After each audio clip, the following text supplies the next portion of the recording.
Shalom, shalom. Dando continuidade ao último livro, ao último capítulo, eu vou estar dando início ao apêndice A, para quem ainda não tem certeza da sua salvação. Como ter certeza da sua salvação? Está na página 124, 125, 126 e uma parte da 127. Aí eu vou estar dividindo essas outras páginas. Eu vou estar dividindo o apêndice A em 3 partes, tá bom? Aí essa vai ser a primeira parte. Se você tem qualquer dúvida a respeito da sua salvação, eu tenho boas novas para você. Deus quer sanar todas as suas dúvidas e lhe dar certeza absoluta. Deus deseja que todos os crentes tenham segurança no seu relacionamento com Ele. Os textos que seguem não deixam nenhuma dúvida disto. Em 1 João 5,13 diz: Escrevi-lhes estas coisas a vocês que creem no nome do Filho de Deus, para que vocês saibam que têm vida eterna. Em Romanos 8,16 diz: O próprio Espírito testemunha ao nosso espírito que somos filhos de Deus. Sendo que Deus obviamente quer que seus filhos tenham esta segurança, por que tantos duvidam? Embora haja diversas causas para dúvidas, uma das mais comuns é que há muitas pessoas que nunca foram salvas. Na verdade, é fato conhecido que muitas igrejas possuem um grande número de membros que não são salvos. Nas últimas décadas, tem sido difícil demais ingressar no hall de uma igreja, Tem sido fácil demais ingressar no hall de uma igreja sem ter tido um encontro transformador com Jesus Cristo. Por essa razão, muitas pessoas agora têm seus nomes no hall de membros sem nunca terem se encontrado com Jesus. Você pode estar se perguntando: mas por que isso é tão predominante na igreja moderna? A sessão seguinte lhe dará um valioso discernimento. Por que há membros de igreja sem salvação? Nota da tradutora. O autor refere-se aos Estados Unidos, mas isto pode acontecer aqui também. Podemos trabalhar preventivamente enfatizando o arrependimento e o senhorio de Cristo, providenciando um aconselhamento adequado para os que fazem decisão por Cristo. Um bom exercício seria discutir sobre outros possíveis fatores que colaboram para que as igrejas evangélicas no Brasil tenham membros sem salvação. Embora eu não tenha a mínima ideia de qual seja a porcentagem real, nós podemos seguramente assumir que não é fora do comum encontrarmos membros de igreja perdidos. 4 fatores dão fortes indicações sobre a razão disto. Primeiro, nos últimos 40 anos, os Estados Unidos da América do Norte sofreram um grande declínio moral e espiritual. Não há dúvida de que a nossa sociedade experimentou um chocante declínio moral e é também verdade que muitas igrejas foram afetadas pelos padrões da sociedade.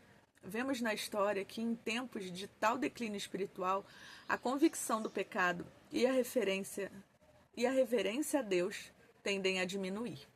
Evidências de arrependimento profundo e de tristeza são menos evidentes do que em tempos de grande despertamento espiritual. Em tempos assim, a história revela que há um aumento percentual de membros de igreja que não evidenciam de maneira alguma uma mudança de vida.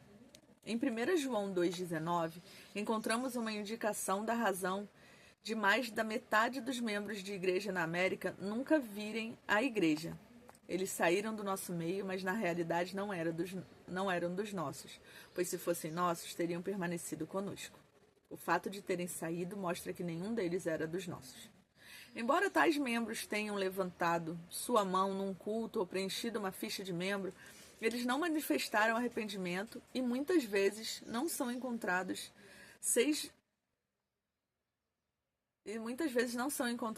meses depois de serem arrolados. Número 2. A maior parte das pregações modernas tem enfatizado pouco o arrependimento e o senhorio de Cristo. Por causa disto, muita gente tem tratado Cristo como um simples seguro contra incêndio, que apenas serve para mantê-los fora do inferno. Neste tipo de pregação superficial, centrada no homem, Deus é representado quase como um servo do homem, que existe primariamente para nos fazer felizes e para satisfazer todas as nossas vontades. Talvez quase que sem intenção, os pregadores tenham enfatizado tanto o amor de Deus que a mensagem de sua tremenda santidade é praticamente esquecida. Muitos têm falhado em pregar sobre as consequências terríveis do pecado e do julgamento. Esta pregação superficial, não bíblica, é muito diferente da pregada na igreja primitiva e, também, muito diferente da que foi pregada às gerações que presenciaram um grande despertamento espiritual. Sob tal pregação centrada no homem, é assustadoramente fácil para as pessoas entrarem na igreja sem experimentar a forte convicção de pecado que produz conversão genuína. 2 Coríntios 7:10. Em muitas igrejas há poucas evidências de algo que remotamente lembre uma convicção profunda e uma tristeza que produz arrependimento e salvação. Número 3. Na sociedade americana do século passado, tornar-se membro de uma igreja era a coisa a ser feita, embora isto tenha começado a mudar dramaticamente nos últimos 20 anos.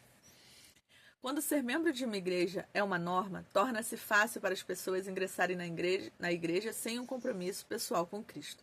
Em muitas denominações, as pessoas podem tornar-se membros com pouco ou nenhum relacionamento sério com Jesus. Ainda é muito comum não perguntar à pessoa sobre seu relacionamento com Cristo. Número 4. As igrejas falham em dar um aconselhamento bíblico eficaz àqueles que As igrejas falham em dar um aconselhamento bíblico eficaz àqueles que desejam tornar-se membros.